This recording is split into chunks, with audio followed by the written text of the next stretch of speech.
My mom taught me to sell at a spaza shop. She ran a hair salon. I pretty much learned entrepreneurship from my mom's. Umntu ngumntu ngabantu. That on your own, you can't really do it. You need the support of those around you. You will have a network of people, a network of communities, and a society that will make sure that you count.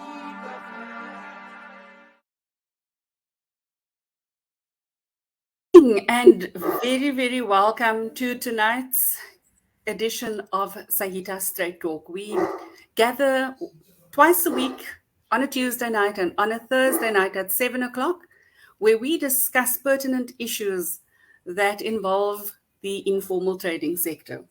Tonight is going to be a very exciting discussion, and I'm extremely honored to have such a wonderful panel of participants around. I'm going to start by just saying good evening to our president, Rashida Miller, and each one of our participants. As I call your name, just introduce yourself. Good evening, ma'am. Good evening to everyone who has tuned in to Straight Talk by Saita. And thank you to the panelists for joining us tonight. Next on my screen is Mr. Alex Kunta. Good evening, sir. Good evening, please. Good evening to Saita members and the public at large. I think it's nice to be here. Thank you very much. Good evening. Thank you, Alex. Then we've got Mr. Don Mashele. Good evening, everyone. My name is Don Mashele. I'm from SIFA, Small Enterprise Finance Agency, and I'm looking forward to the engagement. Thank you. Mr. Colin Lashaw. Good evening, sir. Yes, so good evening, everybody. And I would just like to say thank you for the opportunity that you have afforded us to be part of this panel discussion this evening. My name is Colin Lashaw, and I am the Provincial Manager for CEDA in Gauteng. Thank you. Thank you very, very much for that. Zanele, good evening, ma'am. It's Women's Month, and now I leave you to almost last. But you know what? Because we're women, we can stand anywhere in the queue and dominate still. Good evening. Good evening, everyone. Hi, my name is Zanele Panziso from SIFA, Small Enterprise Finance Agency. Thank you. Good evening. And then Mr. Stephen Amlau, good evening to you, sir. Good evening, Louise. I hope you can hear me. And good evening to the president. Good evening to my colleagues from CEDA and SIFA. And good evening to the listeners and the members who are with us tonight. It's such a pleasure to be here. And thank you for affording us the opportunity to be part of this engagement tonight. Thank you. Good evening. And then I see another name. Is that Sandra? Good evening. Good evening, colleagues. Can you just introduce yourself, please? Oh, my name is Sandra Mashiko. I am the Marketing Director for the Department of Small Business Development. Thank you so much for joining. I know there are a couple of panelists that have now indicated to me on a different electronic channel that they are having a little bit of issues joining, but we're going to start the conversation because there's just so much to cover. So TREP, the program, the Township and the Rural Entrepreneurship Program. Rashida Miller, as the president of Saita, I need you to please set the stage for us in terms of who Saita is and how this becomes an important topic for informal traders.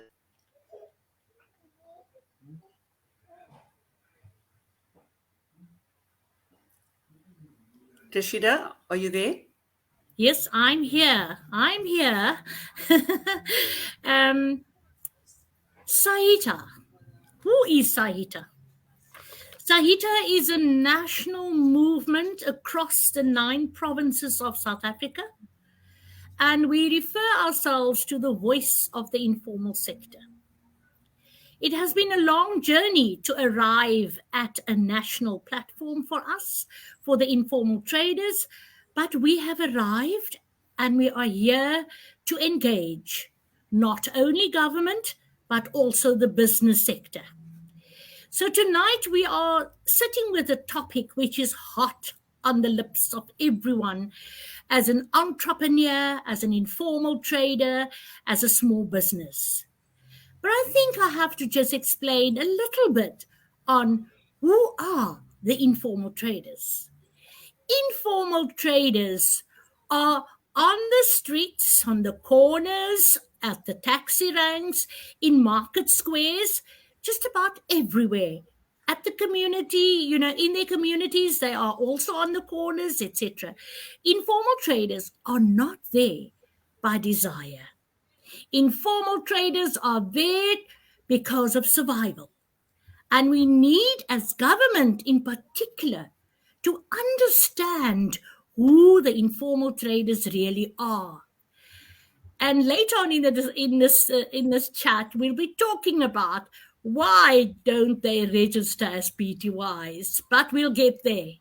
So that is just the platform that I wanted to put in place, that we are talking to the informal economy workers across the country and their needs and their interests in TREP. TREP refers to relief funding, opportunity to get funding. So we're going to unpack that tonight and how we as the informal sector can access it. Thank you. That's such a lovely set the scene. I think I'm going to start the discussion off by asking, how does a trader start the process? What is TREP intended to do for informal traders? Colin, do you want to go? Certainly. Thank you so much for that. So TREP, as the Township and Rural Entrepreneurship Program, is one of the flagship programs of the Department of Small Business Development. And the department and its 2 agencies, SEDA and SEFA, is basically implementing the program. So what does TREP mean to entrepreneurs, specifically your informal traders? It means that if you look at what had happened with the beginning of COVID-19, there was a lot of relief that was given, and a lot of people were able to, apply to different institutions for relief. But your informal sector could not really, because there was no information, there was no data around what is happening with the informal sector. And, the minister, together with colleagues, then had to come up with a solution or a plan that we would then look at and implement in terms of what are we going to do for businesses that is operating within townships and rural areas. And, when one look at it, when you look at economic emancipation, if you look at the fact that, people living in townships and rural areas were never really able to meaningfully contribute to the economy, that was one of the things that the Department of Small Business Development, together with its agencies, were looking at and saying that, hey, we've actually got a responsibility towards these businesses too. And that's how TREP was then, birthed, or that's where TREP started. A lot of businesses were able to, get through the UIF, funding for the employees, etc. And if you look at your businesses that's operating within informal, within the informal sector, townships, rural areas, those businesses were struggling because there's no one actually that looked after them. If you also look at just your normal type of research that was done, there's no real, indicative research on trends for informal or on the informal sector, etc. And therefore, it was important for us then to start focusing on how do we make sure that we are able to assist these people. So the DSBD, together with its agencies, then, as I said, came up with TREP. And it is there to really look at the needs of these businesses that's operating within these areas that I've just mentioned, and how do we make sure that they are able to become sustainable businesses and that they also are able to contribute meaningfully to the economy of South Africa. Thank you, Colin. Stephen, I'm going to direct my next question at you. After hearing what Colin has just said, when I listen to that, there's quite a formal approach to wanting to look at informal traders. So is this just is it a way of getting traders to be more formalized, or is this about true business development? Thanks, Louis. There's really two ways one can look at this. There is the one area that says informal businesses need support. Informal businesses exist, as President Rashida has mentioned. There exists not so much out of choice, but out of necessity. But there is a need for support, some kind of upliftment support to say, you cannot, in this day in South Africa, struggle alone. In fact, it's a global trend, but let me restrict it to the South African environment. So that's the one area that we provide support to the informal businesses. But there's another arm that says, we should begin to say, should these businesses not now be part of the mainstream economy? And that is where we begin to open up bigger access to bigger opportunities, not as a mandatory step towards formalization, but as an opportunity to say we will provide those opportunities for you to become more established, better established setup, so that you can access, whether it is from government, it is from the private sector, and the pathway to that is through becoming a formal establishment. But the support part is available irrespective. You will be supported as an informal business, remaining informal with the opportunities to go into a more established space as a business where you get better opportunities. Thanks, Louise. I hope that really gives it some perspective. No, certainly it does. Thank you very much. I can't help though but wonder, because what you've just said, Stephen, sounds very much, and it sounds very closely aligned to the R204. So is this intended to bring the R204 closer to is TREP really the vehicle that we are using to implement the R204? Don, I'd like to hear from you, please.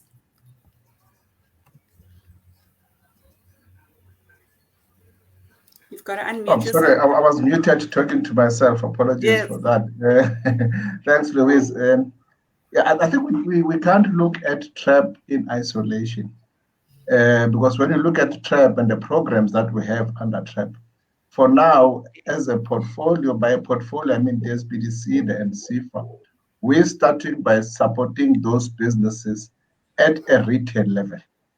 So if you think in terms of maybe it's fruit and veg, whether it's a spaza shop, whether it's textile, whether it's butcheries, we are saying, let's think in terms of supporting those businesses at the retail level, because there was no dedicated support for those businesses. Now, the support we're providing, like Colin was saying, it's financial and non-financial. It's not so much about formalizing really, it's about saying, let's support those businesses such that those entrepreneurs must be able to run sustainable business. So that's where you start. So once you have got that part of the township economy, being the retail level, well structured, operating in a sustainable way, then the whole idea is to backward integrate. To then say, for now, you support businesses, fruit and veg as an example. I'm just using that as an example. And where they are buying their stock, we know exactly where they are buying their stock. But now, when you are saying, let's look at the local economy and think backward integration, the next thing is to say, if you've got 1,000 informal traders operating in whether it's textile, whether it's butchery, doesn't matter. The next thing then says, how do you make sure that you localize also their supply chain? So the next phase is then to say, let's think in terms of localizing the supply chain. Think in terms, maybe of a simple example, the butcheries. Now, if you can get butcheries to be sustainable at the retail level, the next thing says at the wholesale level, you need to have a local wholesaler where these butcheries must be able to source their stock locally. And then you're talking about abattoirs. Then you're talking about the farms and all of that. So I'm saying let's not look at TREP just as a one-stop, not a one-stop, just as a one-pillar intervention and it ends there. It's a start, but going forward, it's looking at township and rural economy and saying, how do we localize this? How do we make this a sustainable value chain? We need to start somewhere. And that is where we have started. We started with TREP. And if we get this, actually not if, when we get this right, because we're going to get it right, is then to do the backward integration to say, if you're in Soweto, for instance, there is no need to support someone at 1,000 spaza shops in Soweto. And what they do, they go, they stock, buy their goods elsewhere. Why can't we have a wholesaler who in this wholesaler also must think those spaza shops, those butcheries, as it were, they can probably have even shares in those businesses. So I think we need to look at it at that way to say that is the whole intention in terms of what we're trying to do through TREP. I hope that helps, Louise. No, it does, and I think I wanna call on Rashida, because I've got a question. I've now listened to what Colin and Stephen and Don has said, but I can't help and feel like there's a portion here that I'm not feeling that is covered. I can see what the intent is, and I buy into that intent, but I also know where the informal trader sits. That's in the rural areas. I looked at how I can go about to access some of these funding, and somehow it feels to me that the route to get from the funder to the trader that doesn't feel like they're talking to each other. Am I right in my assumption, Rashida, as an informal trader yourself? To a degree, yes, to a degree, and I actually would like to respond to what Don has said, because we now like the fact that organizations can do the bulk application. And I think that's great, because it is important for the Department of Small Business to realize that the capacity of organizations need to be developed. Because the stronger the organization, the more influential they'll be on their members for distribution of the dissemination of information, etc. So as Saita, that is exactly our purpose, that we want to strengthen the local organizations that falls within our membership so that they are able to then assist, because we do have a lot of issues. I can't get through to CEDA. There's not very good responses. So, once the organization takes up that role, then I think like Saita has a very good rapport and, a very good flow of information between government and ourselves. I think we will be breaking through. But this is, green, it's so new, because the past is full of negativity.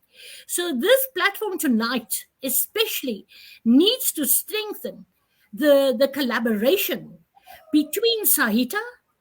Remember, Saita is national, so it has provincial offices, and in each province there are district offices, and in the districts you have the different locals. So every municipality needs to have, we have informal traders around every municipal area. As you know, the land that the informal trader trades upon is municipal and government land. And that is where a lot of stumbling blocks lie, because many municipalities up till now, we get information daily. Please come out and help us. We can't get the municipality around the table, to talk and have, have bargaining sessions, round table sessions. So I think this what's happening now on Saita Straight Talk is a strengthening of and collaboration of partnerships within the informal sector and the Department of Small Business Development through their two agencies. So And when Don speaks about wholesaling, I love that. But it is how far away is it? What are our timelines on it?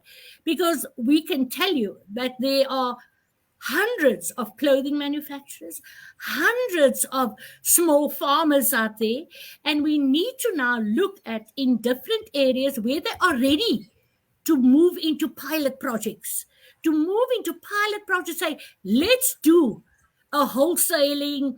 Let's say the Western Cape is very strong in clothing manufacturing. KZN might be very strong in the agriculture. So let's do pilot projects and see the success. And when we have success, we roll out, those processes throughout the country. But Saita is here tonight to hold the hand of the department. Well, we're hoping that you're holding our hand back so that we together can plan. We also believe that, when programs are set, like TREP, that before you launch that program, that Saita or other organizations that are out there, but we are a national movement, that we sit down in the formulation of the criteria, the rollout, because, Don, I listened to you today in your webinar, and some of that presentations is mind-blowing. When I came out of there, I said to our team, the Saita team, I said, oh God, we failed before we started because we don't meet those criteria. I'll stop there. I can talk forever, so please, Louise, stop me. You are stopped, Madam Rashida. Don, you've got your hand up. Do you want to respond to that? Zanella, I'm going to come to you now because I'm also looking at the comments coming through on our Facebook page. And I want to thank everybody that's tuned in this evening. If there's any question that you need to ask or want to have answered or clarified from either SEDA, SIFA, or Saita, please use the comment, type your comment in, because I'm going to go through the list and I'll bring that into our panelists as they come. But Don, you can respond.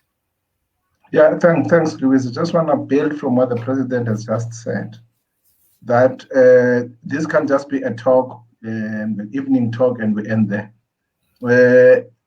Let's get into some collaboration agreement. Nothing stops us from having a collaboration agreement between Saita, SEDA, and SIFA.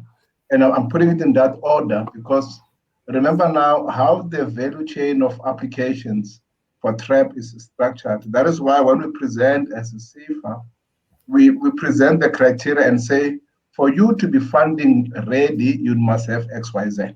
It's not complicated things, but it's what you need to have.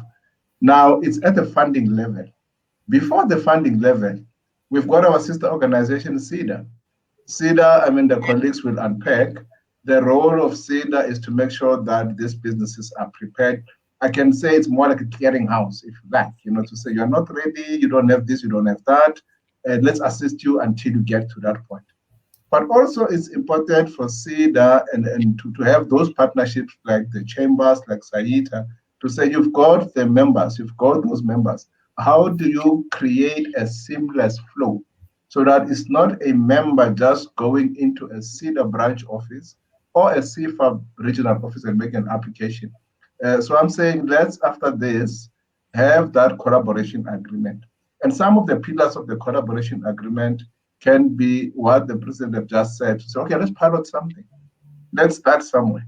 You can have value chain financing depending on the strength of the province, on the strength of certain townships. You made an example of the Western Cape in textile. Why can't we start there? In KZN, you made an example of the beef industry, as it were. So I'm saying that, and I'm challenging to say, let's have that collaboration agreement. Let's have those pilots. Let's have those value chain financing. Let's start, and then let's just make it happen. Thanks.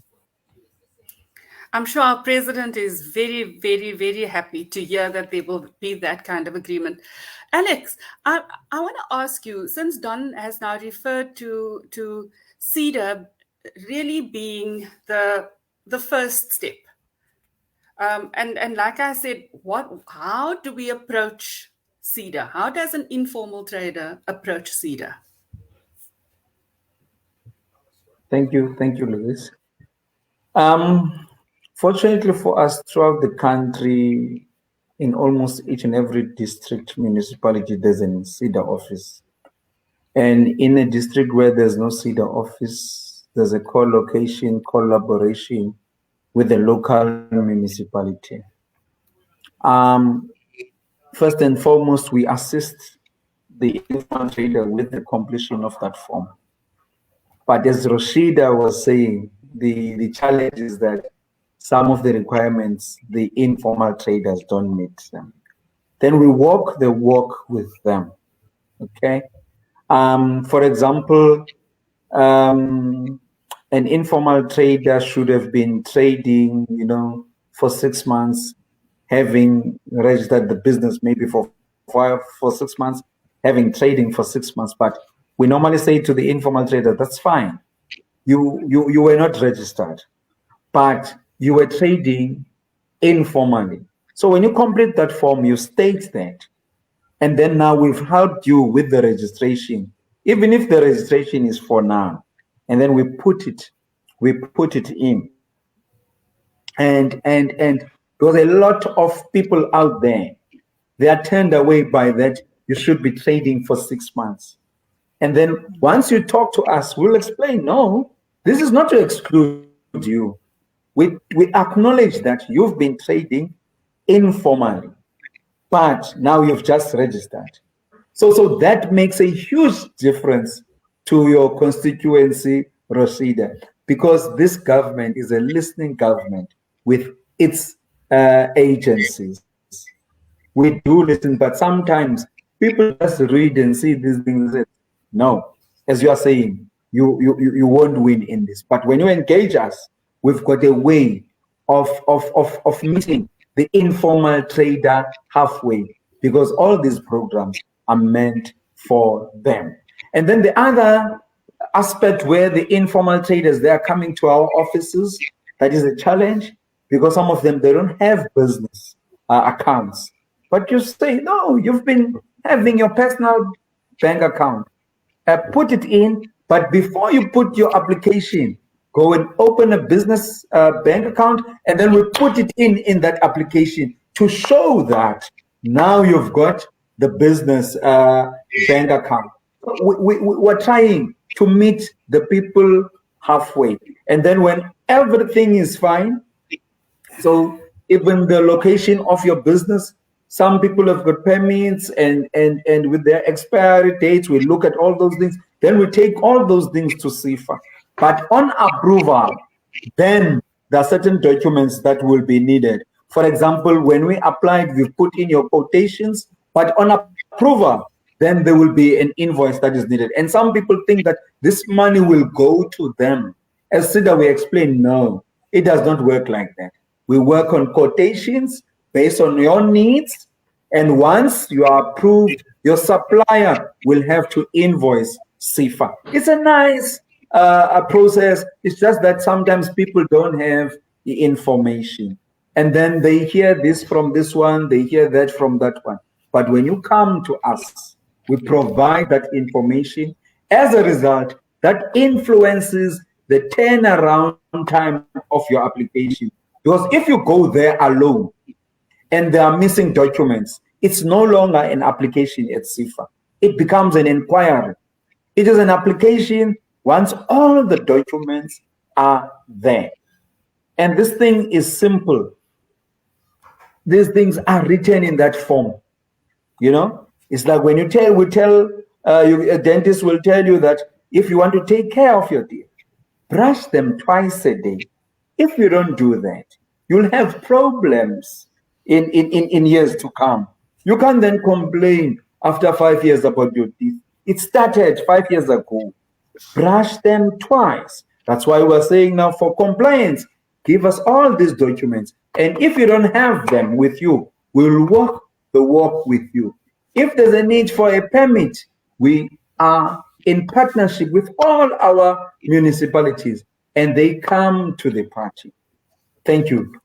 I'm also like your president. If you don't stop me, I will talk. I will go on and on. No, I enjoy what you are saying. I'm encouraged when you say that there is assistance in all municipal districts and at some municipal offices. But I still need to understand, and maybe I'm the one learner in the class that needs to stay behind for extra classes. I'm still wanting to understand, what is the motivation for an informal trader to go through that process of doing this whole formalizing? Is it only to be able to access funding? Is that really the only reason? That's the first part of my question to you, Alex. And then the second one is, so if my business isn't 6 months old, can I still come to you, or do I have to wait until 6 months is over? No. If you've listened, my colleague Stephen has put it nicely. It's about us giving you a business support. It's about, secondly, is for us to give you the opportunities that are there. So either way, and I can tell you now, some clients will tell you they don't need these incentives. They just want the business support. That is services that are within the mandate of SEDA, and we give them that. So because previously we did not have a focus on your constituency, but now what we are saying, that's why there's noise. It's because now we've got a focus. Because township and rural business have been neglected, and this is what we're doing.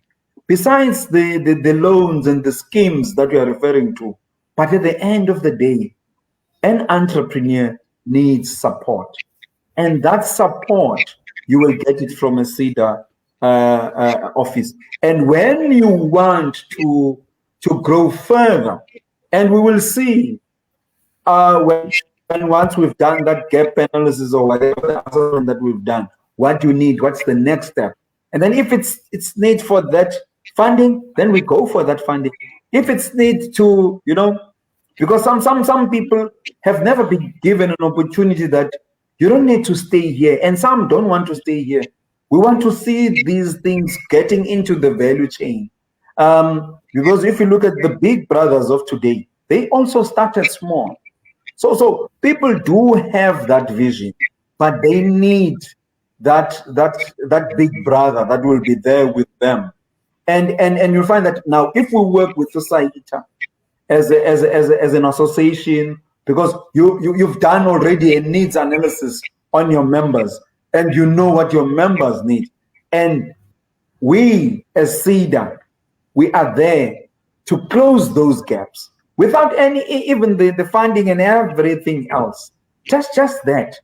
So it's not only we're pushing people to get this funding or these loans or these schemes. It's also about the business development, because this sector has been neglected, and this sector has been alone. They've been alone. I see them when I go to work. You find that people are already there at 5, and then you ask yourself, if a person is here at 5 a.m., at what time did this person wake up? Did you see what I'm trying to say? So the zeal, the enthusiasm, the vigor is there. But government is saying now, I need to support these people and to push them to the next level. Thank you, Alex. I think it's great to know that there will be an understanding from when we end our discussion here tonight. But Zanele, I'm going to ask you, I see your hand, Zanele, and it's also as I want to ask you a question, but you can also respond after my question. I do see a question on the Facebook group that's from somebody in Cape Town, and that is, TREP doesn't really focus on the cities, but it does spark another question, and that is the amount of people at municipalities that are able to assist the traders. Has government got enough staff in place to assist this influx of informal traders to get their documentations ready to go to the next stage? Zanele?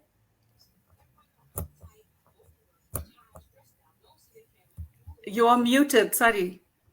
Yes. There we go. Thank you. My superior is there. Don is my superior. I think he can answer that question. I I want you to direct the question to him. He's my boss here. But what I wanted to say, I don't want to mess what the colleagues have just said, but I wanted to add that when the clients are going to see the offices, they are also getting help to be registered on the database, where the government is able to see how many informal traders have been converted to formal traders and how many clients have SIDA and SIFA have helped. I wanted to add that because they need to be on the database as well.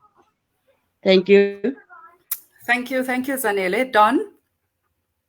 Now Zanele is delegating upwards. I did not know it's that. Women's Month, Don. It's Women's Month. She's allowed to. But in all fairness, I think the question you're asking about government in general. And that is a broad question. And no one here can say and sit and say, we have got capacity or we don't have capacity. But what we do know, municipalities are not the same. You know, when you look at the LED, the local economic development of municipalities, it's a mixed bag. Some have got capacity, some don't have capacity. So it's that kind of a level. But the issue to us that we can respond to is within CIFA and SIDA, do we have capacity to do what we're supposed to do? And the big answer is yes, you know, because TREP is streamlined. I think Alex did put it. TREP is a streamlined process where it starts, SIDA must do the compliance issues. It comes to CIFA, we do the approval. So in that sense, it's structured and we do have the capacity to do that. But government generally, it will be difficult to respond to that question. But let me also add, whilst I have the platform, add this, that let's not restrict TREP only to the issue of financial support. You know, when you look at what TREP is trying to do, we may not have time to unpack the business development support provided by SIDA, because this type of businesses, more than financial support, I'm not suggesting that financial support is not important. It is crucial, but most of these businesses, all they need is business development support. I mean, my personal experience, I was brought up by informal traders. My dad was an informal trader. My mom was also an informal trader, may their soul rest in peace. But they did not have the support that government is providing now. And I can tell you now, not even a single day they wanted to apply for a loan or something, because they could recycle the money that they had in their business. But those businesses, they did not grow. You know, you become an informal trader for life, but you don't know what is it that you need to do. I think Alex touched on that. What is it that you need to do to grow the business, that you don't sit in this corner for 15 years? You know, you need to put certain things in place to grow this business. Tomorrow you've got a shop, tomorrow you've got this, tomorrow you've got that. So I think let's not undermine the business development support that is provided by TREP. To me, it's much more crucial than the financial support, because financial support is somebody who wants to grow, it's an easy thing to do, but the business development support is very, very crucial. And what we need to do is we need also to measure the growth of these enterprises. When we support them with BDS, you know, it's still early days, we've just started TREP just under 2 years now, but we need to measure the growth of these businesses. That is why it's important to formalize the wrong way, but formalize them in a way, have them in a database that Zanele was talking about, so that we're able to track, you know, and assist them. We don't support them and just walk away. It's a structured way of supporting them as government. Thank you so much. Thank you, Don. I'm encouraged by your honesty, because and it wasn't a general question about government. I was specifically referring to being able to assist the number of applications through SIDA and SIFA.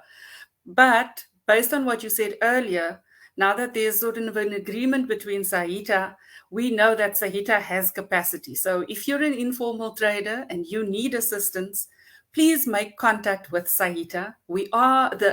It's a national movement that encourages all informal trader individuals and associations, and we can assist in helping get the channels through to the necessary government agencies. Alex, you had your hand up. Yes, I just want to clarify this thing of the municipality. I'm not saying the municipalities are going to help with the application forms, but you find that CEDA work in conjunction, in collaboration with the municipalities. So if they do get the applications or the informal traders, then they will contact the LED, because you find that in the LED unit there are few, maybe two in some municipalities, two staff members. Then they will contact the CEDA branch, and then they will liaise when will CEDA go to that local municipality and then assist those people with the application form. So that was the collaboration that I was referring to. Not to say per se the municipality official will complete all those forms, but because we've got partnerships and collaborations with them, and sometimes some of the CEDA branches, they co-locate within the municipalities. That's how we help other informal traders. I just wanted to clarify that. Thank you. Thanks for the clarification. Stephen, it's something we spoke about last week in one of our sessions, but it's the one thing that keeps on coming up here as I'm looking through the comments that's coming on our Facebook page, and that's the issue of red tape, and in particular the renewal of the licenses, and that municipalities are still not adhering to that government gazette. I just want you to touch on that and just explain to our viewers what the intention is by waiving the permit fees until the end of 2022, and what the answer is that a trader should give whichever law enforcement agency decides to come and visit. What is the correct answer? Can you assist, please? Thanks, Louise. A very quick answer is that there is a directive that has been issued by government generally to all municipalities that there is a halt on the requirements for new licenses, as well as a lifting of the fees that are required for licenses, and that expired licenses will be recognized for a period up to the end of December 2022. This is to allow government to put through programs that normally would require these licenses, but because of the state in which we are at currently, given all the circumstances that surround the economic environment, we've had to put a brake on these requirements, just so to facilitate that these programs should be able to be rolled out and accessed by those that need them so urgently. What we would like to see, and it's a good thing that there's a discussion of some kind of collaborative arrangement between ourselves, perhaps through CEDA, through CIFA, and Saita and other organizations, is that at least they could be our communication channel to their members to say, this is the message that does not seem to be getting through, not only to the municipalities themselves, but even the members might not be aware that there is such a directive. So the more people are made aware of this information, the better, because then we share this information.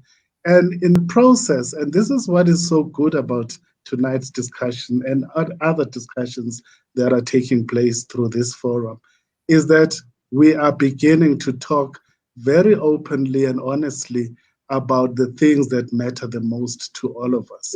We all share this common desire to see informal businesses receiving the support that they need, and we're all working towards that goal. There are those who are still lagging behind in this inclination, and we need to make them part of this dialogue, not only because of ignorance, because they don't know, but because it does not seem to affect them. You know, when Alex says he drives through in the morning at 5 and sees someone preparing to trade for the day, it touches him. But some people, it doesn't touch them because it doesn't really mean much to them. We want to conscientize people to be aware that there is a future business out there. Over time, that business is going to stand on its feet and not need to be there at 5, but be like other businesses that start a bit later because they've been empowered, they've been equipped. And this is the dialogue that we must carry forward. And this partnership will help us with that kind of communication. There's a lot more that is being planned. What Don refers to as the backward linkages, that's in the future, but we must start now to prepare for that eventuality. And the informal economy has been neglected for far too long. So now we are moving this whole process forward. I hope that really answers, but together we can spread the messages because the directive is there. It's in black and white. There's no two ways about it. Thank you. Thank you, Stephen. I'm delighted with the manner in which you clarified that. I'm looking at my president and I can see that she wants to say something. Madam President, the floor is yours.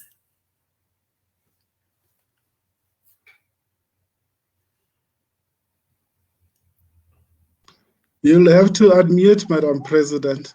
Me, Yes, I don't have did. video, but at least I've got voice today. Oh, yes, indeed. Thank you so much. I wish to concur with Comrade Steve. And, you know, we've been traveling a long road with the Department of Small Business Development, and it's getting better and even more better tonight. And the conscientizing and the awareness is vital. It's absolutely important. So we as Saita, you know, whatever information we get, we push through to our 9 provinces. We push that through to the local organizations and bringing the awareness to the ground. So process is not that fast. There's a lot of work that Saita still has to do in mobilizing every inch of the land of South Africa where informal traders are. But that is the plan. The plan is to make informal traders aware that Saita serves the informal sector and is the voice that represents them no matter where they are, no matter in which corner, in which rural area, far away from a metro. We are there to protect you. We're currently running the Do No Harm campaign, but I think that is for another talk one of these evenings. So I don't want to touch on that now. But I do want to just leave you with something which we find a lot of, and that is the municipalities not very eager to engage and to bring, CEDA closer to the members. Now, each municipality has definitely got a database of all the informal traders in that precinct. If they don't, then they are not doing their work. But when I must express a success story, though, in the Eastern Cape, we must say, Nelson Mandela Bay, there's a new name now, yeah, their municipality and their LED has been so proactive that our Eastern Cape affiliate she's sitting with the LED managers, and they've brought the CEDA department of that area on board, and it's together that they are doing the bulk applications. Now we want to see that more positive, things happening in more municipalities. We find that municipalities put, like Stephen said, the informal sector is still not really relevant to them. And as Saita, we want all municipalities please to take cognizance of the fact that we are here to work hand in hand. And why are we here? If we look at statistics, just tonight I saw on TV that 580 jobs have been lost since April. 580,000 jobs have been lost since April. How many of those unemployed are going to find their way into the sector? And we need to welcome them. Government need to open, and that is through municipalities, needs to open more market space for informal traders to have access. And in that way, we grow our economy as well. Imagine with the support of CEDA, with the financial assistance of CEFA, and if each informal trader could employ one person, we'd have over 1 million new jobs created. So the collaboration, yes, is very important. And Saita takes that away tonight, that we will definitely start engaging on that partnership. Thank you. Thank you, Madam President. What a wonderful way to conclude tonight's discussion, but also setting the stage for further discussions going forward. So Alex, Stephen, Don, Colin, I see Zanele has left. Please keep yourselves available, because this discussion we're definitely going to take forward on this platform again in the near future. But for your time this evening, thank you so much. I've got to conclude the session now. If you've just tuned in, please make sure that you follow the Saita Media Facebook page. This episode, as well as previous episodes, are available for you to watch and rewatch. And we do a live session like this every Tuesday and every Thursday evening at 7 p.m. From Saita Talks, my name is Louise. Thank you for joining us. Till next time, stay safe, get vaccinated, and goodbye.